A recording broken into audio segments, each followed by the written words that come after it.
everyone and welcome to EduTap and welcome to the Abhyas series of the UPSC, EPFO, APSC and EO 2026 exam. Now, we are doing the lecture 4 of your accountancy in which we will be studying about the trial balance. Okay? Now, trial balance is a very important topic. Why? Because what I have seen in the past trends, at least one question has been asked from here. Okay? तो trial balance हमने अच्छे से करके जाना है. हम आज कोशिश भी यही करेंगे जो आपका कॉन्सेप्ट है बहुत ही अच्छे से आपको समझ में आ जाए. ठीक है, जो इंपॉर्टेंट प्रीवियस ईयर क्वेश्चंस हैं हम वो भी करेंगे आज और थोड़े से मल्टीपल और क्वेश्चंस भी करेंगे सो दैट आपकी रिवीजन थोड़ी अच्छी से हो जाए. ठीक है, अब इसको स्टार्ट करने से पहले मैं आपको बता दूं जो नीचे एक हमारा लिंक आ रहा है आपके पास ₹1 डेमो कोर्स का, वो उसके बारे में आपको कुछ बताते हैं. तो वो हमारा बेसिकली 48 आवर ट्रायल है ऑफ आवर मास्टर कोर्स. अब मैं आपको इसकी डिटेल कैसे से बताती हूँ, मैं आपको डिटेल बताती हूँ by actually visiting the site. ठीक है, लिंक जो है इसका डिस्क्रिप्शन बॉक्स में आपको दे रखा है. आप उस लिंक पे जब क्लिक करेंगे तो ये आपके सामने खुल जाएगा और इसमें आपको बेसिकली ये बताया गया है कि आपको 2 डे डेमो कोर्स है जो आप बाय कर सकते हो इन जस्ट ₹1. ठीक है, सिर्फ ₹1 में आप इस 2 डे डेमो कोर्स को, ट्रायल पैक को एनरोल कर सकते हो. अब ये बेसिकली है क्या, ये बिल्कुल एक रेप्लिका है आपके मास्टर कोर्स का. बेसिकली आपको ये मास्टर कोर्स 2 डेज के लिए फ्री में ऑलमोस्ट है ना, नेग्लिजिबल ₹1 में आपको मिल जाएगा. ठीक है, जिसमें आपको सारा कुछ कवर होगा जो एक मास्टर कोर्स में कवर रहता है. कंसेप्ट क्लासेस, कंसेप्ट नोट्स, आपके करंट अफेयर्स मैगजीन्स, आपके प्रीवियस ईयर क्वेश्चंस, आपके मॉक टेस्ट और करंट अफेयर्स के मॉक टेस्ट भी इंक्लूड इसमें रहेंगे. बिल्कुल सेम है जैसे आपका मास्टर कोर्स रहता है. Everything will be given to you, the salient features जो आपके मास्टर कोर्स में भी है और जो कोर्स कंटेंट भी अगर आप देखोगे तो सारे के सारे टॉपिक्स इसमें इंक्लूडेड हैं. तो बेसिकली ये एक प्रीव्यू है उन बच्चों के लिए जो सोचते हैं कि मास्टर कोर्स तो हम बाय करना चाहते हैं लेकिन क्या हम किसी नुकसान में तो नहीं हो जाएंगे, पता नहीं हमारे को अच्छा लगेगा नहीं लगेगा. तो 2 डे ट्रायल पैक है आपके लिए. आप देखिए पूरा कोर्स, सारे के सारे कंटेंट को पढ़ने की कोशिश करिए. मतलब ऑफ कोर्स आप सारा ग्रास्प तो नहीं कर पाओगे बट यस आपको एक प्रीव्यू मिल जाएगा, एक प्रीव्यू की तरह मिल जाएगा जिसमें आपको पता लग जाएगा कि क्या ये आपके लिए इंपॉर्टेंस का है या नहीं है. ठीक है, सो आपको इसी पेज पे आपको यहीं पे on the right hand side दिख जाएगा ₹1 बाय करेंगे and you will get the replica of your master course for 2 days or you can say 48 hours. ठीक है, अब मूव फॉरवर्ड करते हैं टूवर्ड्स आवर क्वेश्चंस. इसको मैं फुल स्क्रीन कर लेते हैं. ठीक है, so your first question of the day for the trial balance is which one of the following statements about trial balance is correct? Okay, and this easy question was asked in your UPSC EPFO 2021 exam also. तो basically इसको समझने के लिए और इसको answer करने के लिए सिर्फ आपको ये पता होना चाहिए कि ट्रायल बैलेंस एक्चुअली होता क्या है. तो हमें पता है कि हमारा फ्लो ऑफ अकाउंटिंग कैसे रहता है ना. हम पहले आइडेंटिफाई करते हैं, मेजर करते हैं ट्रांजैक्शन को और फिर उसको रिकॉर्डिंग करते हैं अपनी बुक्स ऑफ अकाउंट्स में. कैसे स्टार्ट करते हैं, सबसे पहले जर्नल एंट्रीज बनाते हैं उसकी. ठीक है, जर्नल के बाद उसको लेजर में पोस्ट करते हैं और फिर जो भी हमारे लेजर के बैलेंसेस रहते हैं उसको हम कहाँ पे पोस्ट करते हैं, हमारे ट्रायल बैलेंस में. Right, so basically trial balance है क्या, ट्रायल बैलेंस है जो भी लेजर के बैलेंसेस हैं. ठीक है, उसका परचेज अकाउंट बनेगा, कैश अकाउंट बनेगा, सेल्स अकाउंट बनेगा, डेटर्स अकाउंट बनेगा, क्रेडिटर्स अकाउंट बनेंगे. डिफरेंट अकाउंट्स बनते हैं आपके लेजर्स के.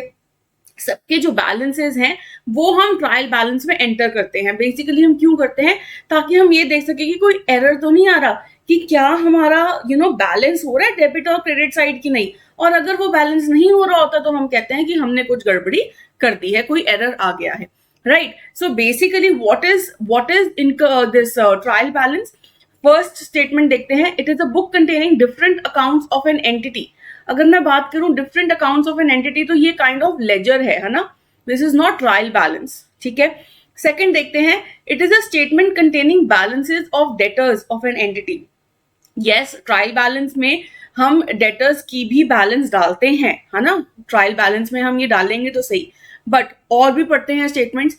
It is a statement containing balances of debtors and creditors of an entity. This is also correct because debtors की भी balances डालते हैं, creditors की भी डालते हैं. D statement पढ़ते हैं. It is a statement containing the various ledger balances of an entity on a particular date. Isn't this better? Why? Because इसमें तो of course ये एक comprehensive statement है जिसमें ये बता रहा है कि सारे ledger balances जी हम trial balance में post करते हैं, right? सो ऑप्शन डी आपका सबसे सुटेबल ऑप्शन है. So hence option D is the most correct answer.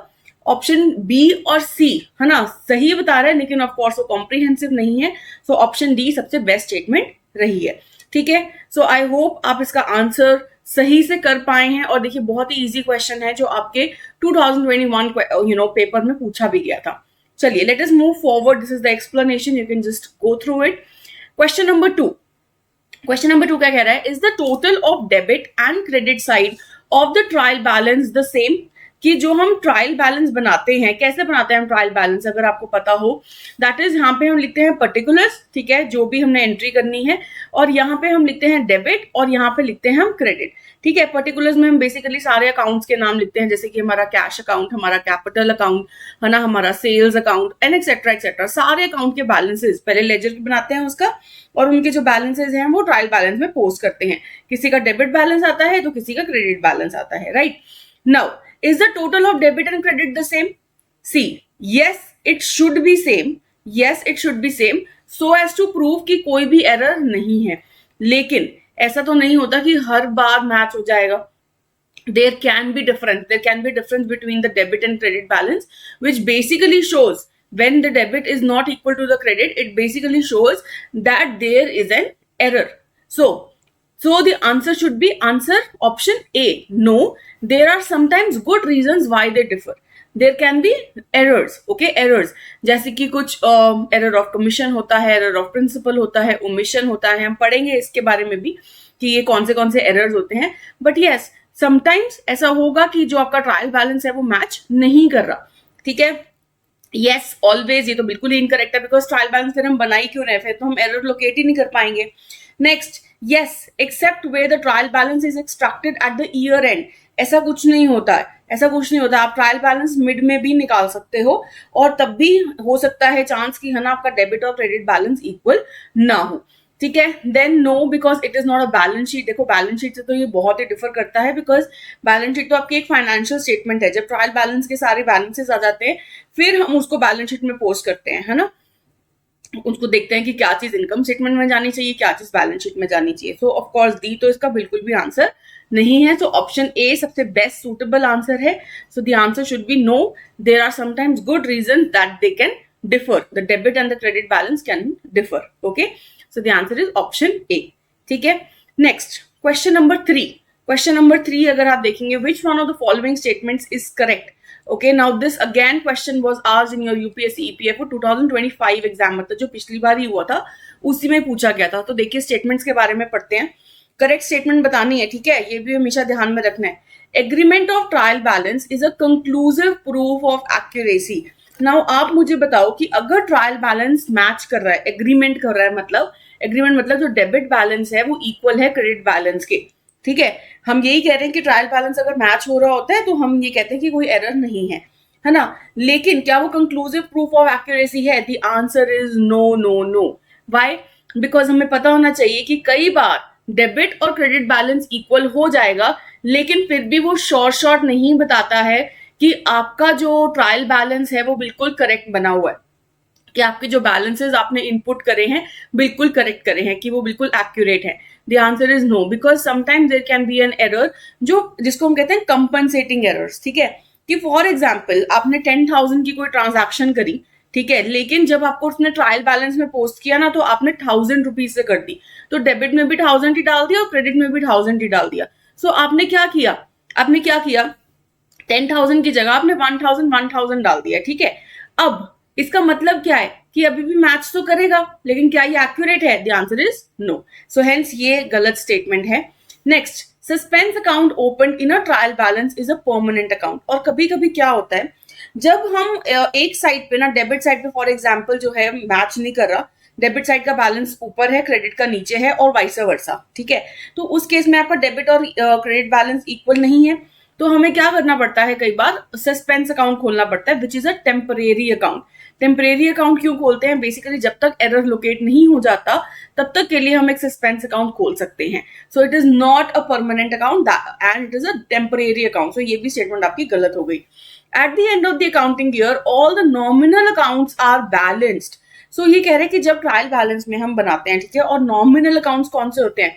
अगर आपको पता होना चाहिए कि what are nominal accounts as accountancy student, कि जो भी हमारे एक्सपेंसेस और हमारे इनकम्स के रिलेटेड अकाउंट्स होते हैं, ठीक है, एक्सपेंसेस जैसे कि परचेजेस, इनकम जैसे कि सेल्स, है ना। तो at the end of the year क्या ये सब कुछ बैलेंस हो जाएगा? The answer is no. इसका कोई ना कोई बैलेंस जरूर आएगा, आपके एक्सपेंस अकाउंट का भी, आपके इनकम अकाउंट का भी, और जो इसके बैलेंसेस आते हैं वो हम इनकम स्टेटमेंट में डाल देते हैं, इनकम स्टेटमेंट, और you can say the P&L statement, the profit and loss statement में हम उसको एंटर कर देते हैं, ठीक है। सब पहले वो ट्रायल बैलेंस में जाएगा, फिर जो भी बैलेंस होगा फिर वो हम इनकम स्टेटमेंट में डाल देंगे। सो ये ऐसा नहीं होता है कि दे आर बैलेंस्ड, तो ये भी स्टेटमेंट आपकी गलत है। Next, a ledger is known as a principal book of account. So this statement is correct. This statement is correct. Why? See, याद है आपको जर्नल के बारे में मैंने आपको बताया था पिछली क्लास में, that journal is the book of original entry, ठीक है। From the journal we posted to the ledger. तो वहां पे हम क्या करते हैं, सारे अकाउंट्स बनाते हैं और उनका बैलेंस करते हैं फिर। So basically that is why it is known as the principal book of accounts, ठीक है, क्योंकि यहीं से हम सारे पोस्टिंग करते हैं और उसके बाद ही आगे इसका प्रोसेसिंग रहेगी। तो principal book of accounts, that is the correct answer, that is option D. Answer should be option D. Correct statement बतानी थी। सो देखो ये थोड़ा सा टेक्निकल है, थोड़ी सी चीजें पता होनी चाहिए तभी आप इसको क्रैक कर पाओगे। तो अगर मैं इसकी बात करूं तो ये थोड़ा मॉडरेट लेवल का ही आपका एग्जाम में क्वेश्चन पूछा गया था, इसमें थोड़ी सी नॉलेजेबल चीजें आपको चाहिए, है ना। नेक्स्ट, ये आपकी एक्सप्लेनेशन दे रखी है, ठीक है। चलिए आगे मूव फॉरवर्ड करते हैं। Question number 4, this was again RG on 2025 exam. तो अगर आप देखोगे कि 2025 में आपके 2 क्वेश्चन तो यहीं से पूछे गए हैं और बहुत ध्यान से पढ़ेंगे अब इसको। When purchase of an asset, okay, is treated as an expense account in the accounting context, it is called what. So क्या कर रहे हैं हम यहाँ पे, हमने कोई एसेट परचेज किया, लेट अस से मैंने कोई मशीनरी परचेज करी, ठीक है। इसको मैं क्या कर रही हूँ, इसको मैं एज ए एक्सपेंस ट्रीट कर रही हूँ। इसका मतलब क्या है, जब मैं कोई मशीनरी परचेज कर रही हूँ तो मैं एक एसेट परचेज कर रही हूँ, एसेट मेरे बिजनेस में आ रहा है तो मतलब इंक्रीज हो रहा है। अब मैंने क्या किया, मशीनरी अकाउंट को डेबिट करना था, दैट्स करेक्ट। एसेट जब इंक्रीज होता है उसको डेबिट करते हैं, लेकिन मैंने मशीनरी को नहीं किया, बल्कि क्या किया, लेट अस सपोज मैंने परचेजेस अकाउंट जो है डेबिट कर दिया। अब मैंने आपको बताया था, if you remember, purchases account कब डेबिट होता है या फिर परचेजेस अकाउंट कब लिखा जाता है, कब इंपैक्ट होता है, जब हम कुछ परचेज करते हैं अपने इन्वेंट्री को, अपने गुड्स में, नॉट ऑफ योर एसेट। जब हम कोई एसेट परचेज करते हैं तो हम एसेट का नाम लिखते हैं, that is your machinery, land, building, whatever it is, ठीक है। तो यहाँ पे हमने एक गलती करी, हमने क्या किया, वॉयलेट कर दिया प्रिंसिपल, राइट, कि मशीनरी अकाउंट में जाना चाहिए था, राइट, पर हमने उसको परचेजेस अकाउंट में भेज दिया। तो ये क्या है, this is a violation of your principle. So ये कौन सा एरर होगा, एरर कौन सा होगा, ये आपका एरर ऑफ प्रिंसिपल, ठीक है, एरर ऑफ प्रिंसिपल। याद रखेंगे एक बात, फॉर एग्जाम्पल मैंने मशीनरी अकाउंट को डेबिट करना था, पर लेट अस सपोज मैंने मशीनरी अकाउंट को डेबिट करना था पर मैंने लैंड अकाउंट को डेबिट कर दिया, ठीक है। बड़ा सिंपल सा एग्जांपल लेती हूँ, मशीनरी अकाउंट को डेबिट करना था पर लैंड अकाउंट को डेबिट कर दिया, दोनों ही सेम एसेट्स हैं, ठीक है, दोनों ही एसेट है, ठीक है। तो जब हम ऐसी कोई गलती कर देते हैं, इसको मैं कहती हूँ ये मेरा क्लेरिकल एरर है, ठीक है, क्लेरिकल एरर, दैट मीन्स ये मेरा एरर ऑफ कमीशन है, एरर ऑफ कमीशन।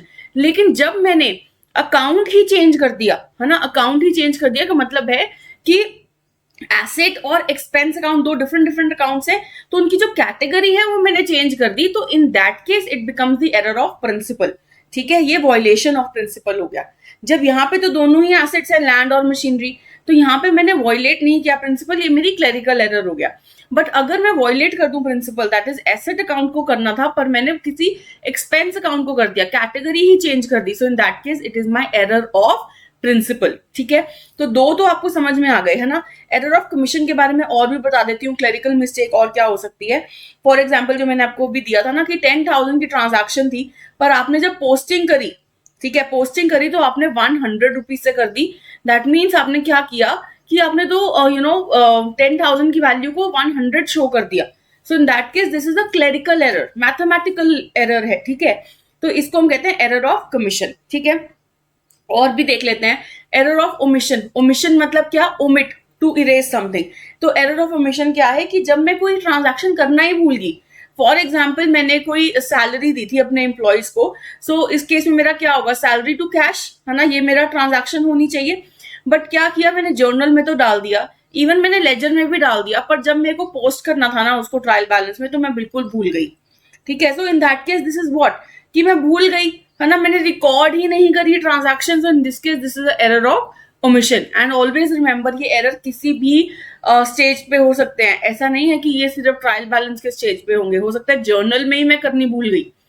कोई भी एरर है, कोई भी एरर है, ऐसा हो सकता है कि जर्नल के टाइम पे ही, बनाने के टाइम पे ही मैंने ये एक एरर अकर कर दिया। जैसे कि यहाँ पे मशीनरी टू कैश करना था, पर मैंने परचेजेस टू कैश कर दिया। तो इस केस में तो मैंने जर्नल एंट्री ही गलत कर दी ना।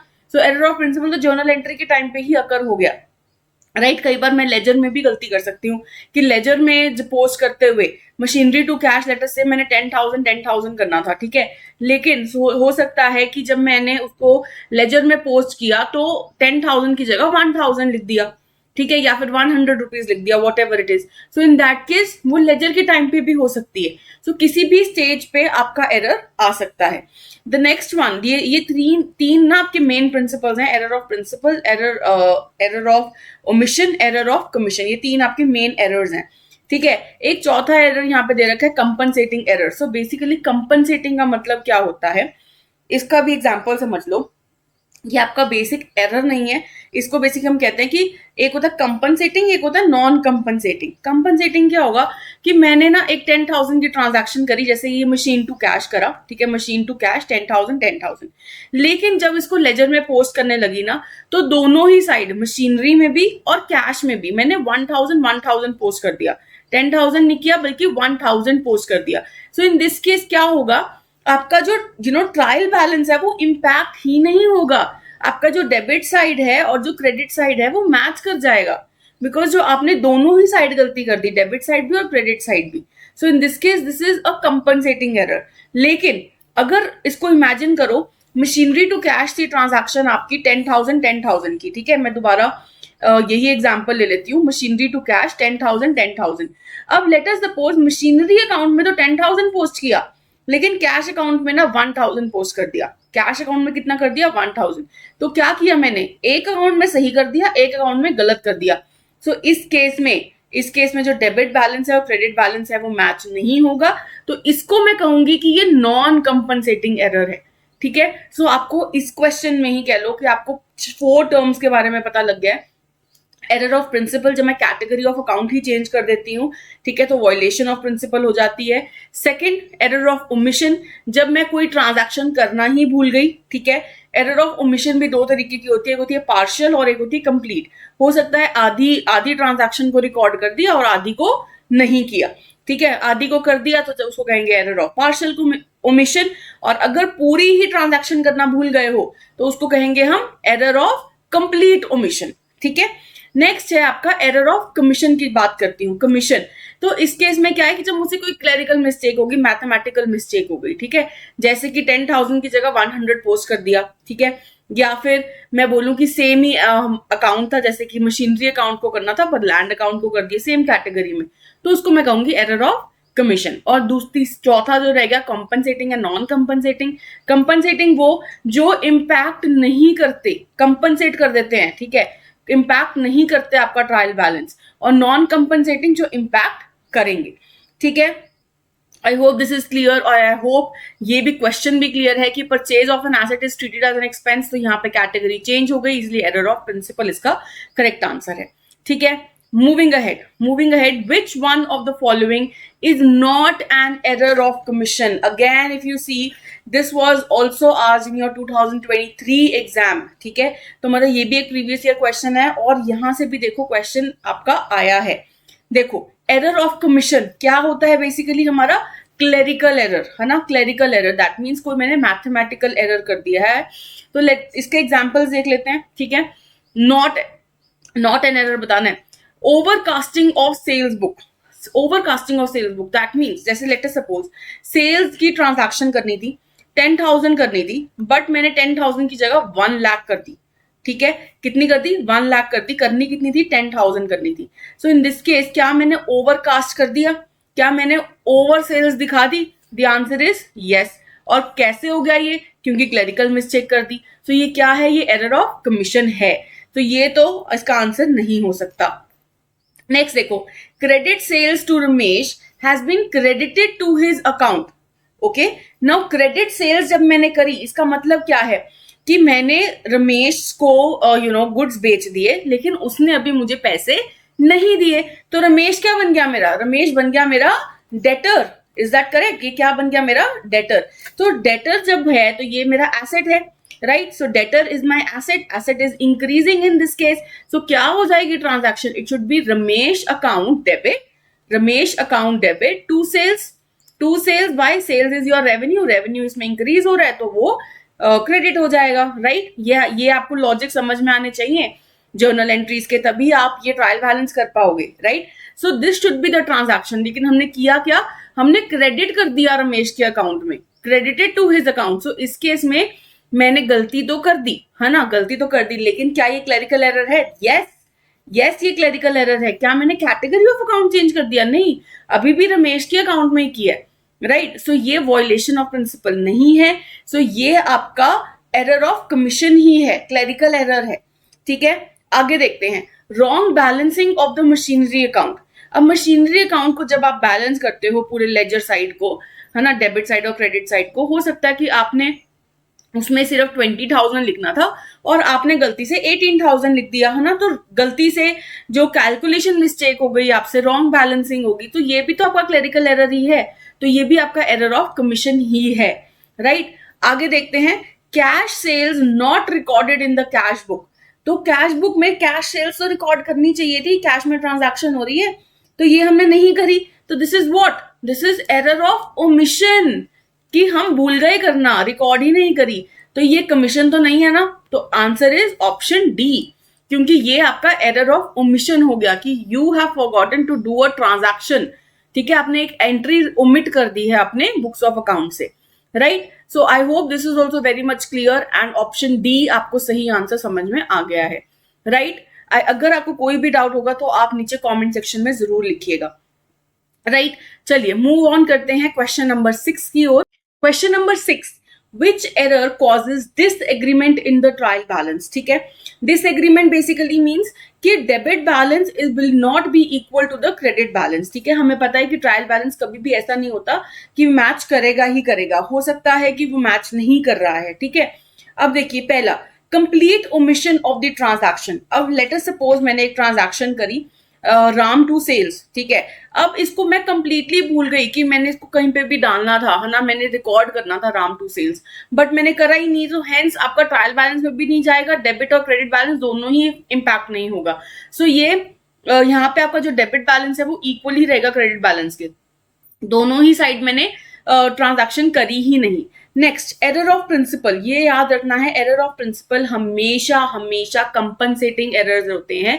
दैट मीन्स इस केस में तो हमेशा ही डेबिट और क्रेडिट बैलेंस इक्वल रहेगा, ये हमने पॉइंट नोट कर लो चाहे। एरर ऑफ प्रिंसिपल क्या है? जो वॉयलेशन हो जाती है आपकी प्रिंसिपल की, है ना, जैसे कि हमने बात करी थी कि मैंने एसेट परचेज किया था और उसको मैंने एक्सपेंस ट्रीट कर लिया, है ना, तो उस केसेस में आपका जो एसेट अकाउंट है ना, अगर मैंने मशीनरी परचेज करी, ठीक है, उसको मैंने डेबिट करना था, पर मैंने क्या किया, उसको एक्सपेंस ट्रीट कर लिया, परचेजेस अकाउंट में उसको डेबिट कर दिया। तो इस केस में अगर आप देखोगे ना, मशीन अकाउंट जो था, एसेट था, डेबिट हो रहा था, इस केस में एक्सपेंस था, ये भी आपका डेबिट ही होता है। सो इन दिस केस ना, ये डेबिट और क्रेडिट बैलेंस हमेशा आपका मैच करेगा ही करेगा। सो इन दिस केस ये तो याद रखना है, कोई भी एरर ऑफ प्रिंसिपल हो, इसमें डेबिट और क्रेडिट बैलेंस इक्वल रहेगा, तो ये कंपनसेटिंग एरर्स ही रहते हैं, डिसएग्रीमेंट नहीं होगा ट्रायल बैलेंस का। Next, posting 5400 as 4500 on one side. क्या किया? क्लरिकल एरर कर दिया, और कहां पे किया? एक ही साइड पे किया। लेट अस से डेबिट साइड पे 5400 डाल दिया और क्रेडिट साइड पे मैंने डाल दिया 4500, है ना। सो इन दिस केस क्या किया मैंने? इक्वल नहीं है ना, डिसएग्रीमेंट होगा ही होगा। So hence answer should be option C, answer should be option C. Next देखते हैं, wrong account with correct amount. अब रॉन्ग अकाउंट जैसे कि यही वाला, कि मैंने रॉन्ग अकाउंट करा मशीनरी, परचेजेस मैंने रॉन्ग अकाउंट किया, मशीनरी में डालना था। So in this case amount अगर मैंने ठीक डाली है तो आपका एग्रीमेंट हो ही जाएगा ट्रायल बैलेंस का, है ना, डेबिट और क्रेडिट बैलेंस इक्वल हो जाएगा। So in this case D is also wrong. आपका करेक्ट ऑप्शन क्या है? Option C. राइट। नेक्स्ट में मूव करते हैं question number 7। If an accountant is not able to differentiate between capital and a revenue expenditure, कि capital और revenue expenditure में वो डिफरेंशिएट नहीं कर पा रहा है, तो वो कौन सा एरर है? तो इसमें भी देखो यही एग्जांपल ले लो। कैपिटल एक्सपेंडिचर कौन से होते हैं आपके? Do you remember? Purchase of any asset, purchase of any asset is your capital expenditure. और रेवेन्यू एक्सपेंडिचर्स क्या है? Purchase of any inventory, purchase of goods. तो इस केसेस में अगर मैं ये कह दूं कि परचेज ऑफ एसेट किया था पर आपने उसको गुड्स का परचेजेस मान लिया, है ना, कि क्या किया, एसेट अकाउंट की जगह मैंने क्या किया, परचेजेस अकाउंट को डेबिट कर दिया। So in this case this is what, this is error of principle. सिर्फ घुमा के आपको क्वेश्चन दे दिया जाता है, कान यहां से पकड़ो वहां से पकड़ो, दोनों ही सेम रहते हैं। तो answer should be option A. ठीक है, मूविंग अहेड। आपका ये तो बिल्कुल भी मुश्किल नहीं था। एरर ऑफ कमीशन और ओमिशन आपको अब पता है। Next is question number 8। Which one of the following statements correctly describes your sales book? Now this is, you can say, an important question because कई बार हम ऐसे क्वेश्चन में गलती कर देते हैं। देखिए पढ़िए statements. It records all the sales whether it is cash और क्रेडिट। ये सबको लगेगा कि ये बिल्कुल सही ऑप्शन है, कि हो सकता है सही भी हो। Let us see ahead. It records only cash sales of the goods, it records only credit sales of the goods, or it records credit sales of goods and even the assets। ठीक है, तो sales book क्या होती है आपकी? Sales book है ना basically आपका रेवेन्यू बुक है। बेसिकली रेवेन्यू आपका कहां से जनरेट हो रहा है? जो आपके गुड्स को बेच के हो रहा है। तो एसेट्स वाला तो इसमें पर्टिकुलरली पक्का ही नहीं आएगा। ठीक है, अगर आप कोई सेल करते हो एसेट तो वो एसेट अकाउंट में जाता है, आपका सेल्स में नहीं जाता। राइट, तो डी तो बिल्कुल ही गलत है। लेकिन क्या कैश ट्रांजैक्शन भी इसमें आती है? नहीं, बिल्कुल भी नहीं। कैश की जब हम सेल्स करते हैं तो वो कैश अकाउंट का पार्ट बनता है, कैश बुक का पार्ट बनता है, नॉट योर सेल्स बुक। सो याद रखना है, जब भी हम सेल्स बुक की बात करेंगे तो उसमें सिर्फ क्रेडिट सेल्स की ट्रांजैक्शंस रिकॉर्ड की जाती हैं। थोड़ा सा ट्रिकी क्वेश्चन है, कई बार बच्चे भूल जाते हैं, तो ये पॉइंट है जो आप याद रखेंगे। ठीक है, ए वेरी वेरी इंपॉर्टेंट, क्योंकि कई बार वो आपको टेस्ट किस बेसिस पे करते हैं, आपके एग्जामिनर किस बेसिस पे टेस्ट करता है कि आपकी प्रेजेंस ऑफ माइंड कितनी है। ठीक है, सेल्स बुक में क्यों आप कैश सेल्स करोगे रिकॉर्ड? क्योंकि वो तो कैश अकाउंट में जाएगी, दो बुक्स में तो हमने नहीं डालना। राइट, सो ये आपने याद रखना है। Only credit sales of goods will be entered in the sales book. Okay, next moving on to the question number 9। Suspense account is opened when? Now you tell me, when do we open a suspense account? जब भी हमें ये पता है एक temporary account है और मुझे पता है कि एक ऐसा एरर हो गया जो एक साइड पे है ना, जैसे कि डेबिट साइड पे एक एरर आ रहा है लेकिन क्रेडिट साइड पे ये एरर नहीं है। और क्या करना है मुझे कि एक ही अकाउंट को इम्पैक्ट कर रहा है वो। ठीक है, दूसरे अकाउंट में बिल्कुल सही डाला है। ठीक है, दूसरे अकाउंट में बिल्कुल मैंने ट्रांजैक्शन सही डाली है, लेकिन एक ही अकाउंट को इम्पैक्ट कर रहा है। तो या तो डेबिट को करना पड़ेगा इम्पैक्ट या क्रेडिट को करना पड़ेगा। सो इन दिस केस जर्नल को कंप्लीट करने के लिए, जर्नल एंट्री को कंप्लीट करने के लिए हम सस्पेंस अकाउंट खोल लेते हैं, which is a temporary account till the time आप उस एरर को लोकेट नहीं कर लेते। ठीक है, सो ये कब होगा? When the profit is uncertain. नहीं, हम प्रॉफिट की तो बात ही नहीं करते ट्रायल बैलेंस में। Cash book is incomplete, again ये भी कोई ऐसा नहीं है, क्योंकि कैश बुक से हमारा कोई लेना देना नहीं है सस्पेंस अकाउंट का। When the trial balance does not agree, ये याद रखना है, when your debit balance is not equal to the credit balance, when it is not agreeing, तब हम सस्पेंस अकाउंट खोलते हैं। ठीक है, तो ये एक बिल्कुल टेम्परेरी अकाउंट होता है, ये भी याद रखना है आपने, क्योंकि कई बार इस पे भी क्वेश्चन आ जाता है कि क्या सस्पेंस अकाउंट टेम्परेरी अकाउंट है, तो ये आपको याद होना चाहिए। ठीक है, then ledger is not prepared, इसका भी कोई लेना देना नहीं है। ये तभी खुलता है जब हमारा ट्रायल बैलेंस जो है वो मैच नहीं कर रहा। So the answer should be option C. ठीक है, let us move ahead with the question number 10, the last question of the day. Which error affects the profit but not the trial balance? Again a little tricky question but not very difficult. अब affect कर रहा है आपका profit statement, P&L statement, but आपका trial balance impact नहीं करेगा। कौन सा? error of principle, one sided error, casting error या posting error। देखो अब मेनली जो आपको डाउट आएगा वो इन दोनों में आएगा, एरर ऑफ प्रिंसिपल या फिर वन साइडेड एरर। देखिए जब आपका ट्रायल बैलेंस वो कह रहा है कि इम्पैक्ट नहीं होगा, अफेक्ट ही नहीं होगा, तो जब वन साइडेड एरर होगा तो ट्रायल बैलेंस तो मैच नहीं करेगा ना, एग्रीमेंट नहीं होगा। राइट, सो इस केस में वो आपका ट्रायल बैलेंस तो इफेक्ट करेगा ही करेगा। ठीक है, लेकिन जब मैं एरर ऑफ प्रिंसिपल की बात करती हूँ, with the same example that we have taken, हमने मशीनरी अकाउंट को डेबिट करना था, जिसका मतलब है कि मेरा एसेट जो है वो इंक्रीज हो रहा है, लेकिन मैंने क्या किया, मैंने परचेज अकाउंट को डेबिट कर दिया। इस केस में मैं क्या दिखाना चाह रही हूँ कि मेरा एक्सपेंस इंक्रीज हो गया, और जब मेरा एक्सपेंस इंक्रीज मैंने दिखा दिया तो ऑफ कोर्स वो दिखाएगा कि प्रॉफिट आपका कम है, राइट। सो प्रॉफिट को इम्पैक्ट करेगा कि नहीं करेगा? Yes. So error of principle ऐसा एरर है जो आपके प्रॉफिट्स को इम्पैक्ट कर सकता है पर ट्रायल बैलेंस को इम्पैक्ट नहीं करता। और मैंने आपको बताया कि जो एरर ऑफ प्रिंसिपल है वो हमेशा ही कंपनसेटिंग होता है, दैट मीन्स उस केस में तो ट्रायल बैलेंस मैच होगा ही होगा, राइट। सो ये आपका बहुत ही थोड़ा सा ट्रिकी क्वेश्चन है लेकिन बहुत आसान है, लॉजिकल है, ठीक है। सो आई होप आपको ये 10 क्वेश्चन समझ में आ गया है। तो अगर आपको आ गए हैं तो आप ये होमवर्क क्वेश्चन भी कर पाएंगे। थोड़ा सा ट्रिकी अगेन है लेकिन आप बहुत इजीली इसको पढ़ेंगे सही से तो कर पाएंगे।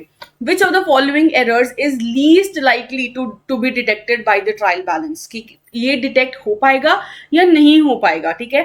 ठीक है, तो पढ़िए क्या है इसका, ठीक है, और बताइए कमेंट सेक्शन में कि सही आंसर क्या होना चाहिए।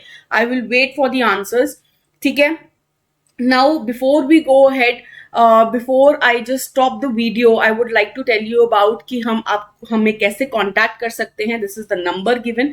और अगर आप हमारा कोर्स बाय करना चाहते हैं तो एक तो डेमो कोर्स जो मैंने आपको स्टार्टिंग में ही बता दिया था, और दूसरी चीज जो मैं आपको बताना चाहती हूँ अबाउट द मास्टर, ठीक है, the master course that is edutab.in पे आप जाएंगे, ठीक है, और यहां से आप क्लिक करेंगे कोर्सेज के अंदर जाएंगे आप यूपीएससी ईपीएफओ पे, ठीक है, and then you can find out, ठीक है। यहाँ से आप देख सकते हैं कि आप हमारे को क्या क्या कोर्सेज मिल रहे हैं 2026 का।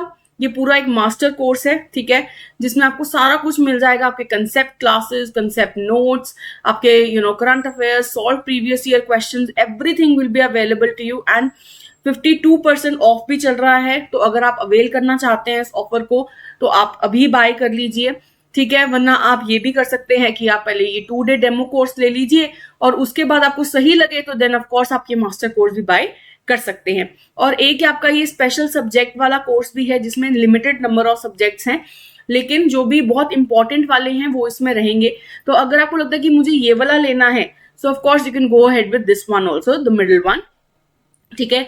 But of course it all depends upon you, ठीक है। पहले मैं यही आपको सुझाव दूंगी कि पहले आप ये 2 डे डेमो कोर्स ले लीजिए एंड देन आपको पक्का ही अच्छा लगने वाला है तो देन ऑफ कोर्स आप मास्टर कोर्स बाय कर सकते हैं, ठीक है। So thank you so much everyone, keep learning and I hope you'll do the homework question and write it in the comment section below.